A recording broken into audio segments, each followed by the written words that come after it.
Muito bem, vamos abrir nossas Bíblias lá em Mateus, no capítulo 6. Nós vamos dar continuidade ao estudo no Sermão do Monte. Mateus, capítulo 6.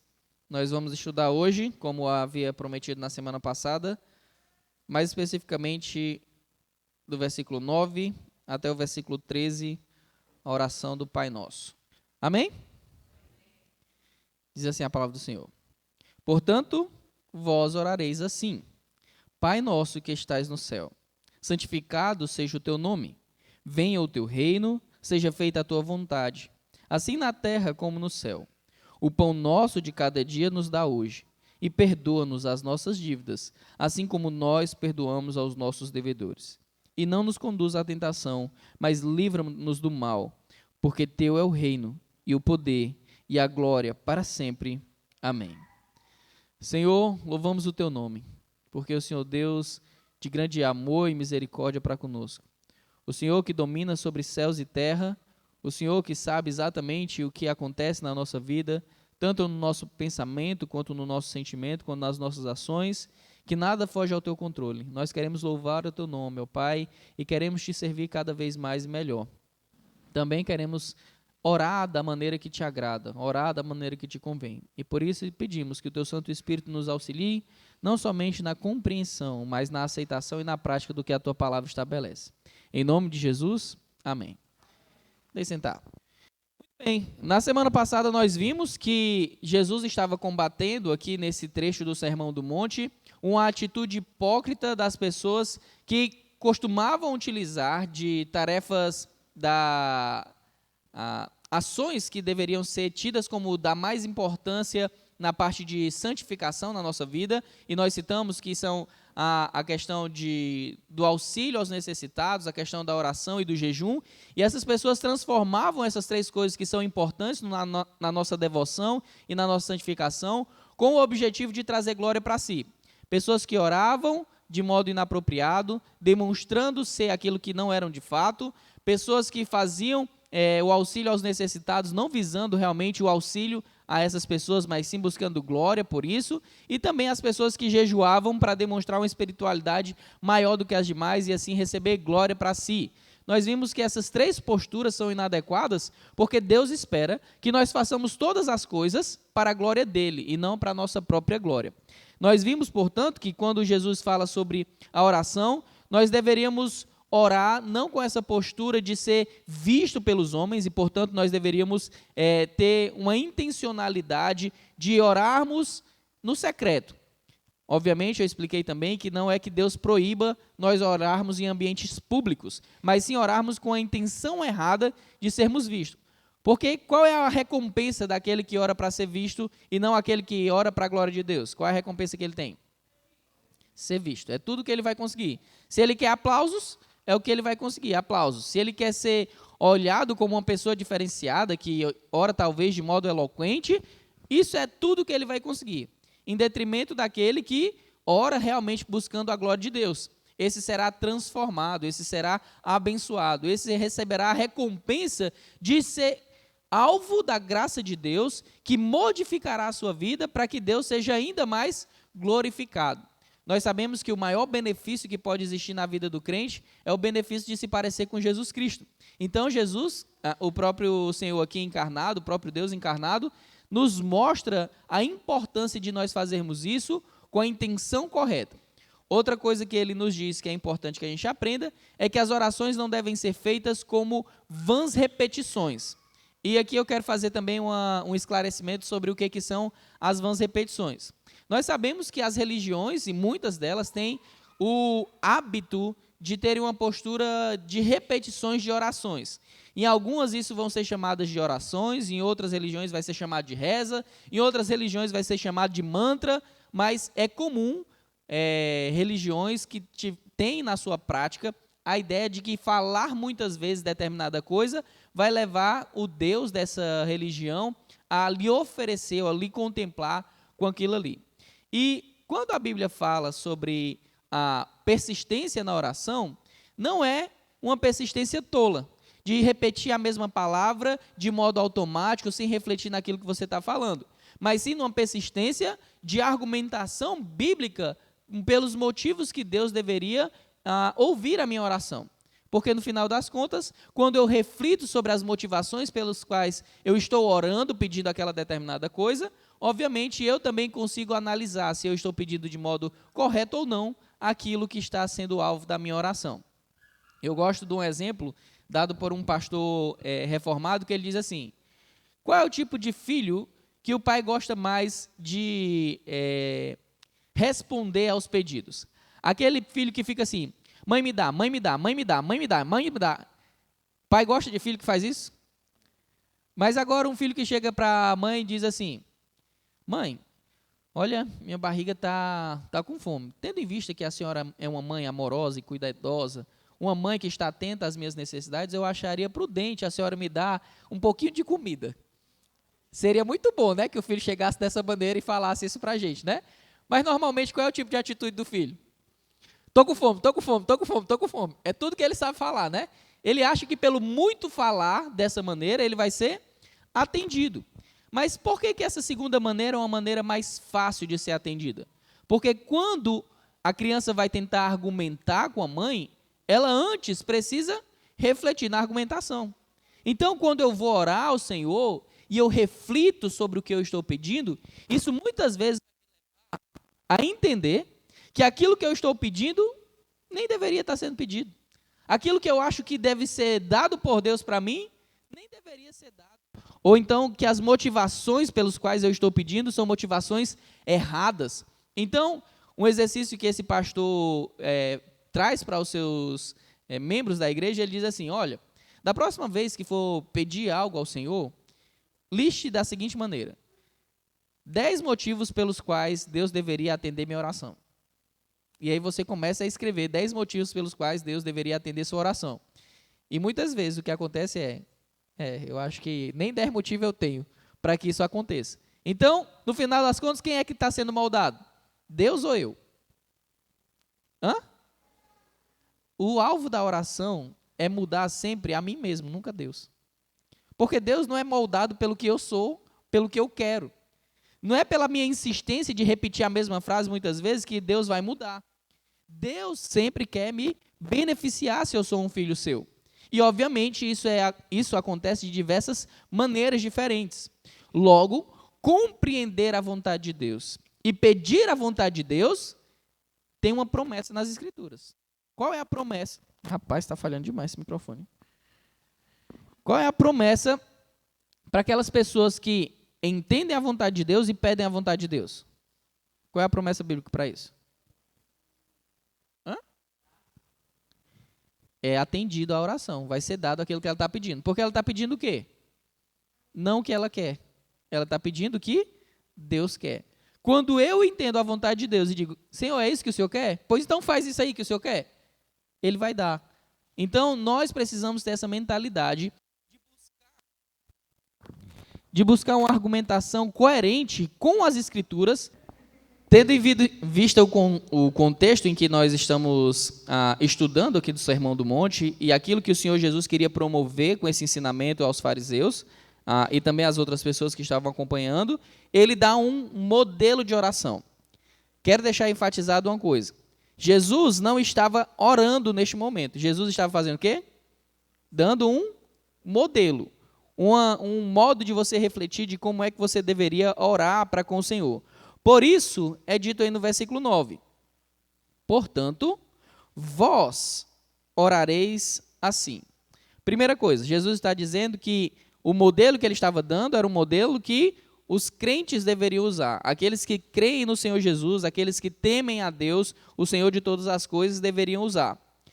Não como um modelo, uma forma que não pode ser alterada, mas sim como princípios de oração. E nós vamos ver os princípios de oração presentes aqui nesse modelo que Jesus dá. Primeira coisa que é importante sobre eu saber é: Jesus não presume que oração é algo escasso na vida do crente. Ele presume que a oração é algo presente. Isso tanto é visto no versículo 5, quando ele diz: e quando orares, como também no versículo 9, quando ele diz: vós orareis assim. O crente é alguém que ora. Oração faz parte da vida do crente. Óbvio que existem tipos diferentes de oração e momentos diferentes de oração. A Bíblia não fala sobre uma quantidade de tempo específica que eu devo orar no meu dia. Mas a Bíblia fala que eu devo viver em constante oração. Então, quando diz assim, orai sem cessar, a ideia é que eu viva cotidianamente orando ao Senhor. Então, muita gente acha que tem uma vida de oração porque ela se acostumou a mecanicamente fazer determinados tipos de oração durante o dia. Então, ela ora agradecendo porque acordou, ela ora antes das refeições, ela ora quando acontece um livramento e ela ora quando ela vai dormir, e ela acha que isso é ter uma vida de oração exemplar. Esse tipo de oração faz parte de uma vida de oração? Sim, faz parte. Mas é todo tipo de oração? Não. Como é que faz parte? Faz parte quando, mesmo corriqueira, eu reflito no que eu estou fazendo. Então, todo dia eu posso orar porque eu estou acordando, agradecendo por isso? Sim. Mas eu devo fazer de qualquer jeito? Não, eu devo refletir no que eu estou falando. Senhor, obrigado, porque o Senhor me concedeu a graça de acordar mais um dia. Me permita viver esse dia para a tua glória. E que isso não seja um texto decorado que você reproduz toda manhã. Quando você vai agradecer pelo alimento, é uma luta constante lá em casa, né? Quando eu digo para as meninas orarem, toda vida elas vão orar pelo alimento e elas dizem assim, eu te peço por esse alimento. Eu digo, não é eu te peço por esse alimento, eu te agradeço por esse alimento, porque o alimento já está na tua frente. Então, agradece porque tu já tem. É uma coisa que, por ser automático, fazer sempre, muitas vezes você não está refletindo no que você está fazendo. Então, é problema orar antes de qualquer refeição? Não. Mas se eu não refletir o porquê que eu estou orando, vai ser um mero mantra, jogado ao vento sem importância nenhuma. Então, eu posso e devo realmente agradecer a Deus todas as vezes que Ele me dá a condição de estar me alimentando. Eu devo sim agradecer porque Deus me protegeu durante todo aquele dia e agora eu estou em casa em segurança e eu posso dormir com todos os membros da minha família em segurança em casa. Claro que eu posso fazer esse tipo de oração, mas isso não é todo tipo de oração. Isso não significa dizer que, porque eu faço essas orações repetidamente, eu tenho uma vida de oração exemplar. Tome cuidado, para que você não caia no erro que Jesus falou de vãs repetições. Um exemplo que eu dei na semana passada de vã repetição foi o exemplo lá dos profetas de Baal, né? Eles ficaram falando várias vezes para Baal aparecer, se cortaram, gritaram, rodaram, fizeram tudo repetindo sempre as mesmas palavras e no final das contas eles não foram ouvidos. Quando Elias foi orar, ele orou quantas vezes para que o Senhor fizesse descer fogo do céu e consumisse ali a oferta e o altar? Uma vez. A má compreensão sobre quem Deus é, muitas vezes pode me levar a ser aquele filho que fica o tempo todo dizendo, estou com fome, estou com fome, estou com fome, estou com fome, estou com fome. Mas eu posso ir todos os dias até a presença de Deus e pedir a mesma coisa e demonstrar para Ele que eu estou refletindo no motivo pelo qual eu estou pedindo. Todo dia a gente tem fome. Então, eu orar por comida todo dia não é algo errado, mas eu devo fazer de modo coerente com aquilo que é Deus, quem é Deus, e o que Ele faz, quais são as suas características, quais são os seus atributos, o que Ele espera de mim, tudo isso deve estar presente na minha oração. E olha como ele começa a oração no versículo 9, dizendo, Pai. Olha que maravilha, que presente. A primeira expressão que o Senhor nos incentiva a usar dentro da oração é Pai. Deus é nosso Pai por natureza. Deus é nosso Pai por mérito. Deus é nosso Pai porque Ele nos adotou, porque Ele nos escolheu e porque Ele nos concedeu a graça de sermos seus filhos. Mas a todos quanto receberam, deu-lhes o poder de serem feitos filhos de Deus, a saber, os que creem no seu nome. Nós recebemos o privilégio de podermos chamar Deus de Pai. Obviamente, Jesus aqui não está dizendo Pai nosso no sentido de Deus ser Pai dele, assim como é nosso Pai. Porque o nosso tipo de relacionamento com Deus é diferente do tipo de relacionamento de Deus Pai com Deus Filho. Jesus Cristo é Filho por direito.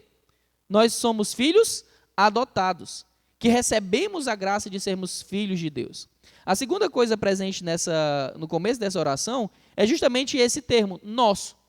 Eu preciso lembrar que esse Pai a quem eu oro é um Pai que não é só meu.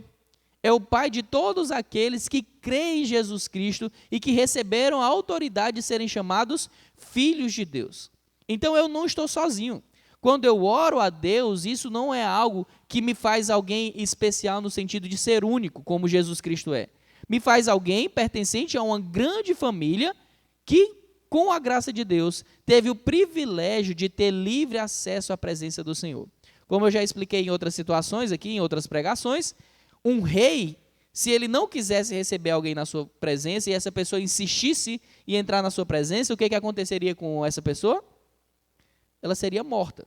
O fato de nós podermos chegar na presença de Deus, sendo o rei de todas as coisas, e chamá-lo de Pai, demonstra quão privilegiado nós somos.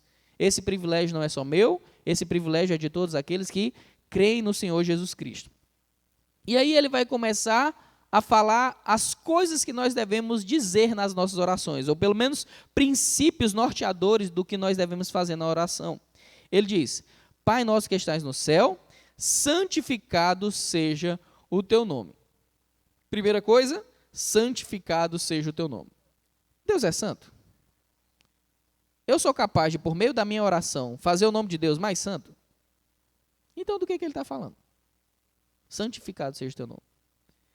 Lembre-se, Jesus está ensinando os seus discípulos a orarem. Lembra que Jesus está combatendo uma postura de querer glória para si por meio de uma vida hipócrita, querendo aparecer e aparentemente ser uma coisa que não era? Jesus, portanto, começa a oração dizendo já isso, que a minha vida traga santidade que o Senhor merece para o teu nome. Que as pessoas, ao olharem a minha vida, enxerguem o Senhor que é santo, e não a mim mesmo. Então, quando nós oramos, santificado seja o teu nome, nós estamos pedindo para que a nossa vida seja aquilo que vai fazer as pessoas verem quem Deus é, e que me transformou para eu ser a pessoa que sou hoje. Então, lembrem-se disso. As boas obras que o crente opera devem trazer glória a Deus e não a Ele próprio. Porque quando nós entendemos quem nós éramos e o que nós podemos nos tornar em Cristo, é que nós entendemos que se não fosse a graça de Deus, não fosse a bondade de Deus, a misericórdia de Deus, nós seríamos incapazes de santificar a Deus por meio da nossa realidade de devoção a Ele. Então imagina só, uma pessoa que antes era profundamente irritadiça, uma pessoa que brigava por tudo, ela vai, entrega a vida ao Senhor Jesus Cristo, e todas aquelas pessoas que sabiam que ela era uma pessoa profundamente irritada, que qualquer coisa fazia ela explodir, o famoso pavio curto, agora quando viam situações de estresse na vida daquela pessoa, viam que ela tinha domínio próprio. Viam que ela agora não explodia como ela explodia antes. Isso é santificar o nome do Senhor. Isso é trazer glória ao nome do Senhor. Isso é demonstrar que Deus é santo e, portanto, me inspirando na santidade de Deus, eu agora busco fazer aquilo que Ele quer que eu faça. Então, quando eu peço santificado seja o teu nome, eu quero falar o que João Batista fala. Quando ele diz que o Senhor cresça, que eu diminua. Quero ser como Paulo, que diz, não sou mais eu quem vivo, mas Cristo vive em mim. O princípio é o mesmo. Se eu quero trazer glória ao nome do Senhor, se eu quero que o nome dele seja santificado, reconhecido por a sua perfeita abominação ao pecado, eu preciso ser alguém que me porta como Deus quer que eu me porte. Que eu pense como Deus quer, que eu sinto o que Deus quer e que eu faço o que Deus quer. Lembrando que Deus não conhece somente as nossas atitudes, as nossas ações. Deus conhece os nossos sentimentos. Deus conhece os nossos pensamentos. Embora a humanidade seja muito mais inclinada a questionar as posturas práticas, para mim, a grande luta e a maior luta de todas é com aquilo que a humanidade nem tem acesso, que é o pensamento e o sentimento. Certo? Uma coisa que eu costumo fazer quando eu estou evangelizando é perguntar para as pessoas, você teria coragem de permitir que os seus pensamentos das últimas 24 horas fossem expostas todas num telão, no meio de uma praça pública? Eu costumo fazer esse tipo de pergunta. Qual é que vocês acham que é a resposta das pessoas? Nem os crentes têm coragem de fazer isso. Imagina os descrentes. Mas sabe o que é engraçado? O outro pode nunca saber o que se passou na minha mente. Mas quem sabe? Deus. Então, o meu pensamento errôneo pode me levar a um sentimento errôneo, que depois pode me levar à prática errônea. Nós já vimos que o caminho para o pecado é um caminho de progressão. Lá em Salmo 1, a gente não vê esse mesmo aspecto de progressão em direção ao pecado? A gente viu lá que é dito que o homem bem-aventurado, ele não anda segundo o conselho. Então, o conselho dos ímpios vai lá e diz assim, olha, aquele é o caminho certo para você seguir. Primeira coisa, você não segue o caminho dos ímpios, você segue o caminho de Deus, aquilo que Deus mandou você fazer. O homem bem-aventurado não se detém no caminho dos pecadores. Primeiro, se você começar a escutar o caminho que você deve seguir, você vai começar a andar por aquele caminho e vai chegar num tempo que você vai achar que aquele é o caminho certo realmente. E vai parar lá, aqui está bom, aqui está legal. E depois, qual é o terceiro passo? Eu vou começar a me assentar na roda dos escarnecedores. Eu vou desconsiderar os princípios do Senhor, eu vou estar numa vida de pecado, e agora não somente eu vou estar acomodado nessa vida de pecado, como eu vou fazer desdém do que Deus estabelece na sua palavra. Então, nós precisamos entender, quando nós dizemos, Pai nosso que estás no céu, santificado seja o teu nome, nós precisamos entender que é a nossa vida que é transformada para que nós sejamos mais santos, e não o próprio Deus. Deus não vai ficar mais santo do que ele já é. Ele é plenamente santo. Quem é que ainda pode melhorar no processo de santificação? Nós. Então, quando eu digo santificado seja o teu nome, é que a obra aconteça em mim para que eu me pareça com Cristo, certo? Para que eu me pareça com o meu Senhor. Segunda coisa, venha o teu reino. Hoje nós cantamos uma música que falava sobre isso, né? O que é que falava a música aí? A rua e o mundo. Quem lembra aí de algumas partes que falam sobre vir o reino de Deus na música? Vamos ver quem... Hã? Que o teu reino venha. Literalmente fala isso, né, na música. É verdade. Mas a ideia é, Deus, ele é um rei que vai estabelecer esse reinado que já iniciou espiritualmente falando, mas ele vai completar esse reino. Nós veremos face a face esse reinado. Não vai ser uma coisa apenas teórica, não vai ser apenas uma ideia, como diz o termo para isso, né? A utopia. Os crentes acreditam na utopia. Não. Deus vai estabelecer o seu reino. E nós queremos que esse reino seja estabelecido.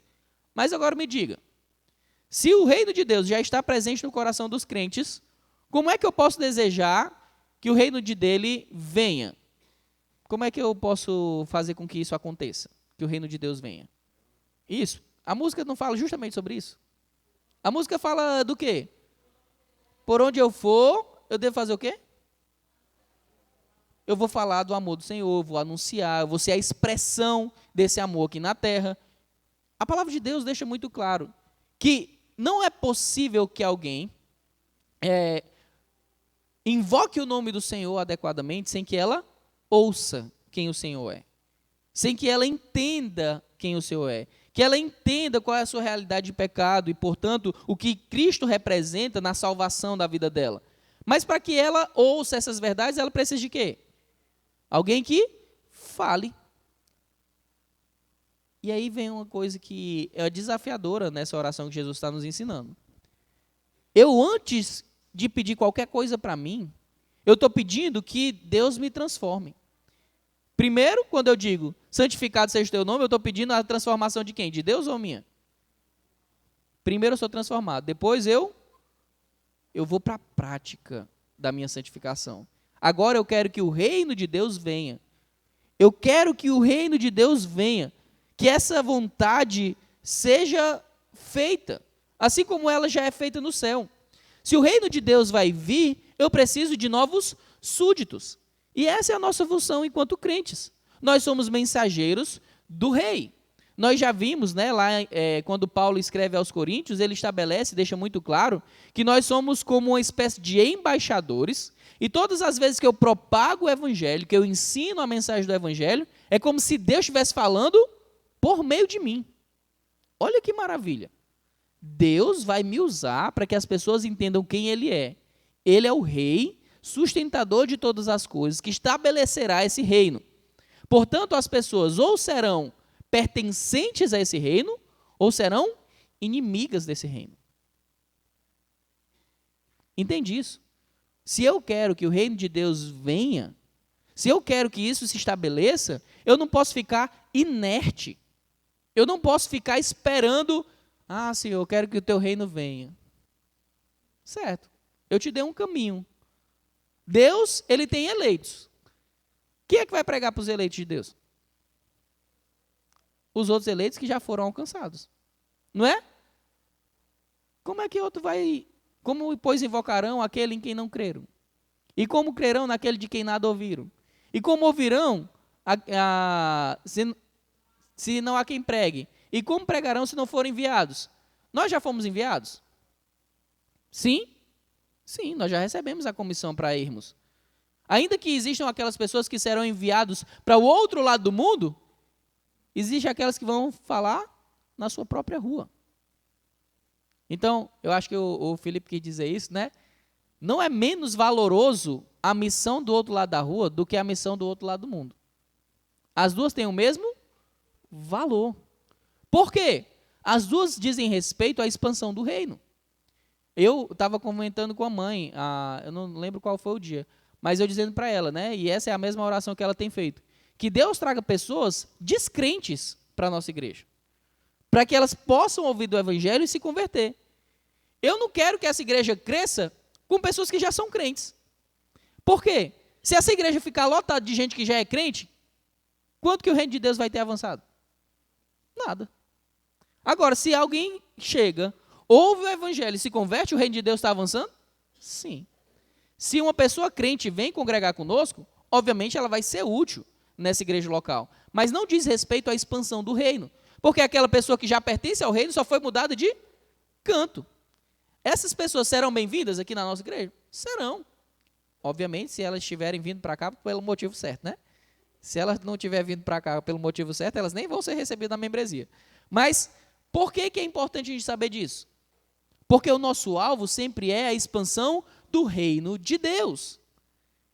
Está claro isso, irmãos? Então, primeiro, eu quero a santificação do nome do Senhor.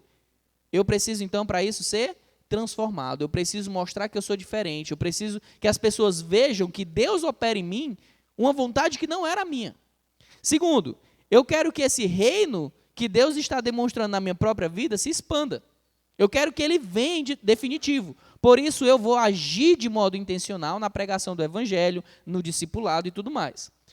Terceiro é dito, seja feita a tua vontade, assim na terra como no céu. Os anjos, eles cumprem perfeitamente a vontade de Deus? Sim. As pessoas que são crentes no Senhor Jesus, que já estão na presença do Senhor, eles cumprem perfeitamente o que é a vontade de Deus? Sim. Sim. Os crentes já estão mortos, não peca? Peca não, meu povo, viu? Pode ficar sossegado. Morreu aqui, você finalmente vai estar livre. Tá certo? Esse tipo de povo. Eles pecam ainda hoje? Não, eles não pecam mais. Eles estão libertos plenamente do pecado. Então, assim como a vontade de Deus é feita no céu, nós desejamos que a vontade de Deus seja feita aqui na terra. Você entende o que você está pedindo quando diz um negócio desse? Se eu quero que a tua vontade seja feita, ainda que a tua vontade diga respeito a uma coisa que eu não quero. Vamos lembrar lá de um personagem que a gente estudou recentemente? Qual foi o personagem que a gente estudou recentemente o livro dele? O que Abacuque queria? Justiça. Queria proteção. Queria que acabasse com a guerra. Queria que acabasse com todas as mazelas do povo. Até quando, Senhor, clamarei violência e o Senhor não me escutará? Não foi isso que Abacuque fez? E o que Deus fez para Abacuque? Tu quer, Abacuque, que acabe a violência? Tá bom, vou acabar a violência aí. Vou mandar já os caldeus, um povo bem mansinho. vai fazer carinho em vocês. Foi isso que Deus disse? O que os caldeus fizeram lá? O que os babilônicos fizeram na nação de Judá? Mas, em outras palavras, é isso mesmo, viu? Passaram, inclusive, Deus falou, né, que eles passavam por toda a largura da terra, consumindo tudo. Uma nação má, perversa, que levou o povo dali para o cativeiro, começando pela realeza. Lembra lá Daniel, Sadraque, Mesaque e Abidnego, né, que eram da linhagem real, foram levados no primeiro exílio para o exílio babilônico, na primeira remessa. Depois, segunda remessa, na terceira remessa, rapaz, só ficou lá quem eles consideravam que não tinha validade nenhuma. E aí, Deus cumpriu a vontade dele?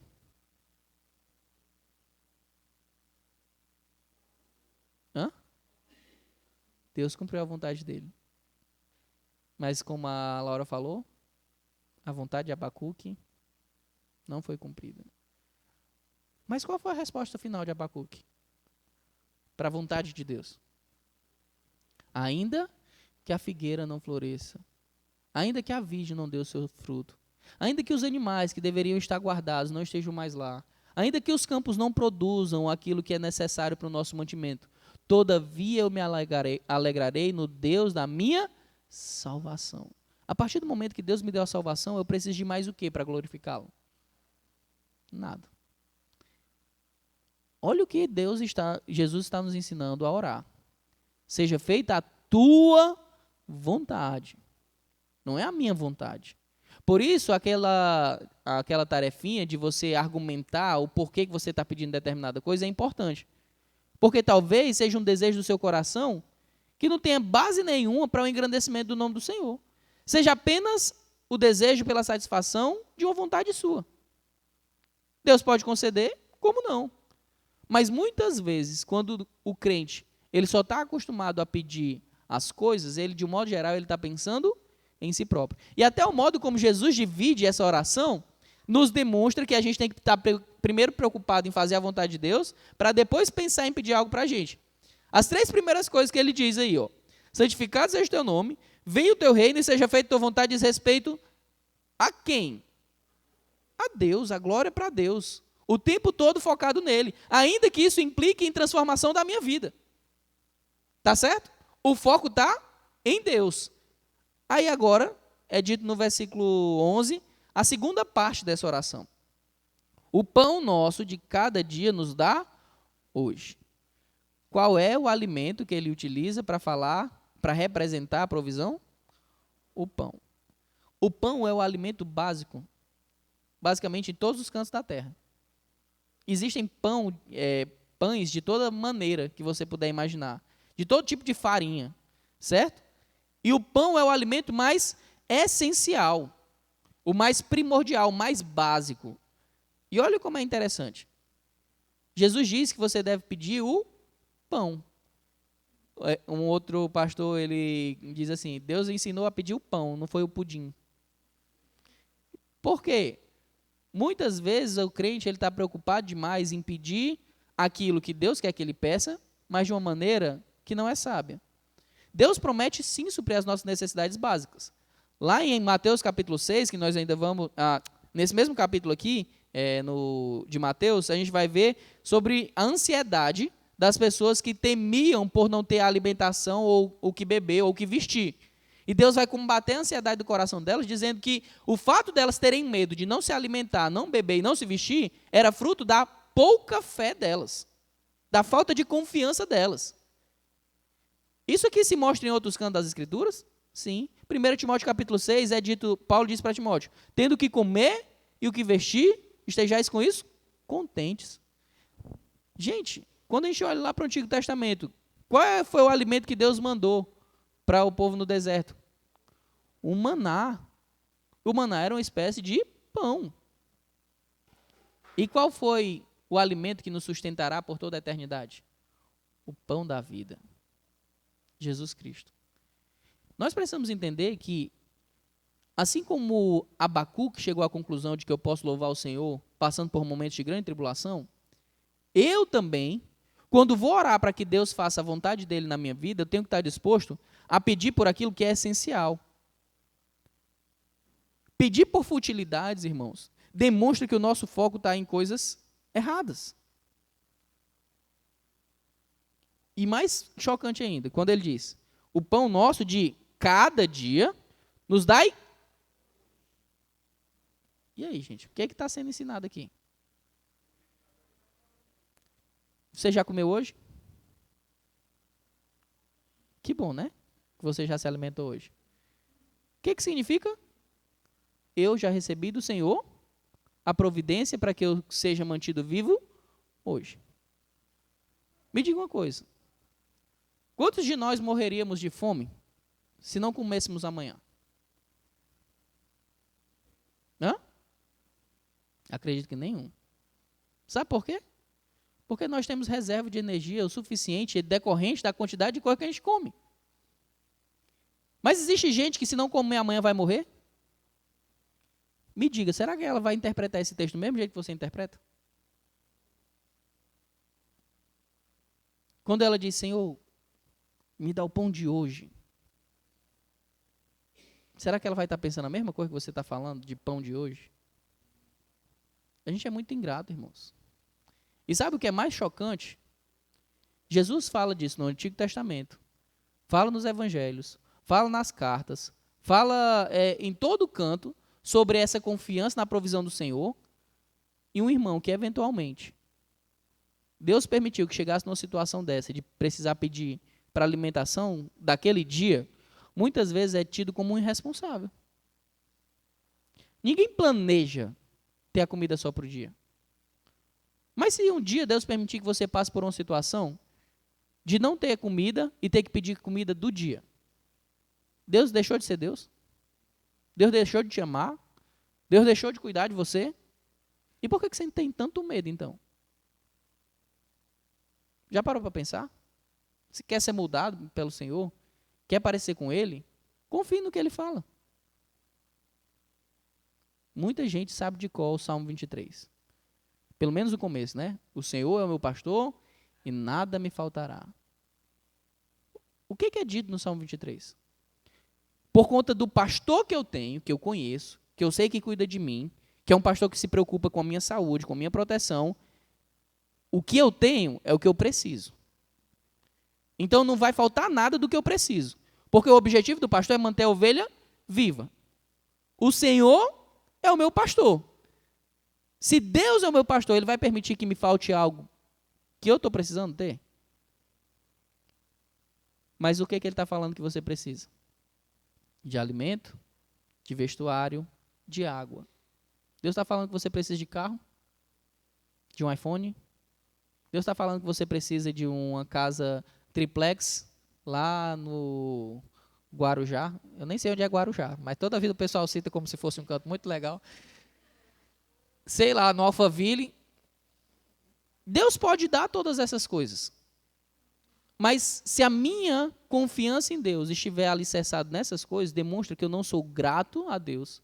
Demonstra que eu não tenho confiança em Deus. E que, portanto, ainda que eu possa proferir essas palavras, eu não estou refletindo adequadamente sobre o que elas representam. O pão nosso de cada dia nos dai hoje. Você já teve o pão de hoje? Muito provavelmente você já tem o pão para a semana todinha. Para o mês, talvez, o que você tem em casa. Uma coisa que eu e a Laís, a gente se policia muito, é dizer a expressão assim, não tem nada para comer. A gente se policia demais para não usarmos essa expressão. Meu pai pegava no meu pé quando eu dizia assim, estou morrendo de fome. Né, mãe?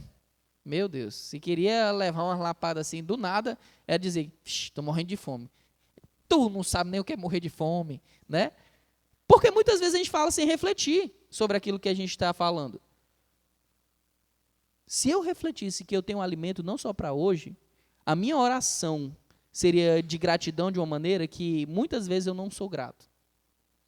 Deus já me deu alimento, eu estou abrigado, eu estou protegido. Imagina como era a cabeça dos irmãos que estavam lá, sendo perseguidos no primeiro século, correndo o risco de serem capturados, serem levados para as arenas romanas, serem jogados para as feras, para os leões, para os touros. Eles tinham que dormir ao relento muitas vezes, em cavernas outras tantas vezes. Eles não sabiam o que eles iam ter para comer no outro dia. Como é que eles oravam essas coisas? Mas eu sei reclamar. Olha, na reclamação, nota 10. Ai, meu Deus. Festa de Ano Novo, lá na igreja. Ixi, o culto especial de Natal. Não tenho nada para vestir. Guarda-roupa não cabe mais nenhuma peça de roupa. E a pessoa diz que não tem nada para vestir. Hã? Tô nuancinha. Nuancinha, né? É uma expressão comum. Eu citei o exemplo, né, da traça. A traça, quando comia a peça de roupa de alguém naquela época, era uma tragédia, porque as pessoas tinham 2 peças de roupa, 3 às vezes uma peça de roupa. Quando dá traça nas nossas roupas, a gente vai atrás de costurar? Cada buraquinho da traça? O que a gente faz? Joga no lixo. Por quê? Porque você tem muito, meu irmão. Você tem muito. Então, eu tenho que pedir o pão nosso de cada dia, e se eu já tenho o pão de hoje, eu tenho que fazer o quê? Senhor, eu te louvo. Porque o Senhor providenciou não só para hoje. O Senhor já me deu a comida de amanhã, de depois de amanhã. Me ajuda a ser grato pelo que o Senhor tem suprido para mim. Senhor, o Senhor me deu pão. Embora eu quisesse um Big Mac. Mas eu já estou feliz, Senhor, eu tenho pão. Não é nem o pão e manteiga. É só o pão, mas obrigado, Senhor. Porque eu sei que se eu comer esse pão seco, o que vai acontecer comigo? Vou viver. Eu nunca esqueci um vídeo que eu queria muito achar, de uma reportagem daqueles canais Discovery Channel, coisa assim, canal de documentário, que eles foram para uma região da África assim, muito remota, e que as pessoas estavam passando uma crise tão terrível, e que a maioria das pessoas de uma determinada tribo estavam morrendo por inanição. E aí tinha uma criancinha lá, que ela estava já nas últimas respirações dela, já morrendo realmente de fome. E aí chega essa equipe do documentário para gravar, e eles já tinham passado por muitos outros cantos, e tudo que eles tinham para comer, eles já tinham deixado lá, e eles chegaram e viram aquela criança morrendo, né? E aí o cara lembrou que ele tinha uma bolacha creme crack, uns 2 ou 3, dentro do carro, era da bolsa dele, eu não lembro exatamente, mas só que ele foi lá e entregou para a criança. Gente, a criança comeu, ela não tinha força para sentar. Questão assim de 10, 15 minutos a criança estava sentada, rindo, sabe? Porque ela estava tanto tempo sem comer, que uma bolachinha fez com que ela pudesse ter força para sentar, coisa que ela não estava conseguindo fazer. Como é que uma criança dessa oraria pelo pão nosso de cada dia? Como é que você encara isso? Deixa de ser egoísta. Deixa de ser mal agradecido. Pare de pedir mais, sendo que você já tem tanto. Pare de ser guiado pelo processo que o mundo estabelece do que é que você tem que ter. Olhe para o que Deus te prometeu e o que Ele já tem te dado. E seja mais grato. Depois ele diz, perdoa-nos as nossas dívidas, assim como nós perdoamos aos nossos devedores. Então, é dito aí que nós devemos perdoar, ou que nós pedimos o perdão de Deus, porque uma evidência de que nós já fomos perdoados por Deus é que nós perdoamos. E ele explica ainda melhor isso depois da oração, no versículo 14 e 15. Porque se perdoardes os homens as suas ofensas, também o vosso Pai Celestial vos perdoará a vós. Se, porém, não perdoardes aos homens as suas ofensas, também o vosso Pai não perdoará as vossas ofensas. Percebe aí? A evidência de que eu realmente fui perdoado é que eu ofereço perdão para os outros. Se eu não sou capaz de perdoar os outros, demonstra que eu não compreendi o perdão que Deus me ofereceu. Quão grande é o perdão de Deus? Deus perdoou todos os meus pecados, e esses pecados não poderiam ficar impunes, porque senão Deus não seria um juiz justo. Ele seria um juiz que ignorou os crimes do réu. Então, porque ele é um Deus perdoador e misericordioso, o que ele fez? Ele pegou o próprio filho dele, mandou para a terra para que o filho dele pagasse a pena que deveria você pagar. Que grande amor, que grande perdão. Portanto, aquele que é perdoado dessa maneira também tem um coração disposto a perdoar. E aqueles que não são dispostos a perdoar, aqueles que dizem, tal pessoa não perdoa de jeito nenhum, essa pessoa vai ser perdoada por Deus? Não. ela não entendeu o que é ser perdoada. Ela não entendeu o que é amada e, portanto, ela não perdoa da maneira como deveria.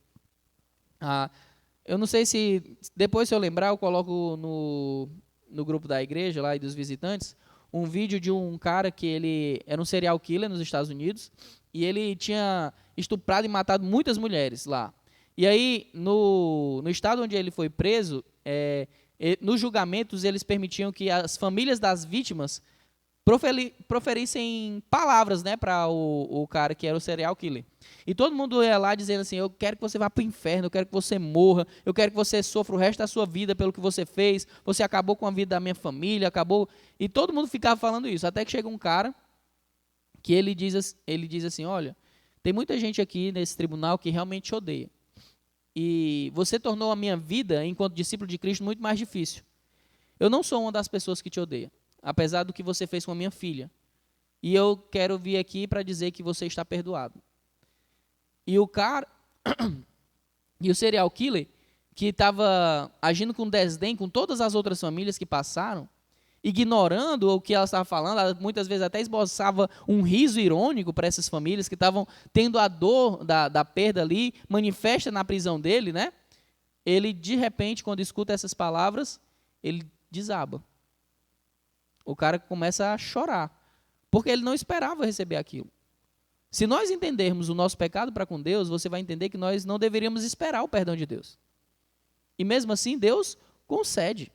E é justamente porque Deus nos concede e a gente compreende isso, que a gente oferece também o perdão para o outro. Perdão, pela própria natureza da palavra, é oferecer para o outro o que ele não merece. Certo? Perdoar alguém é saber que eu estou dando para a pessoa o que ela não merece. Certo?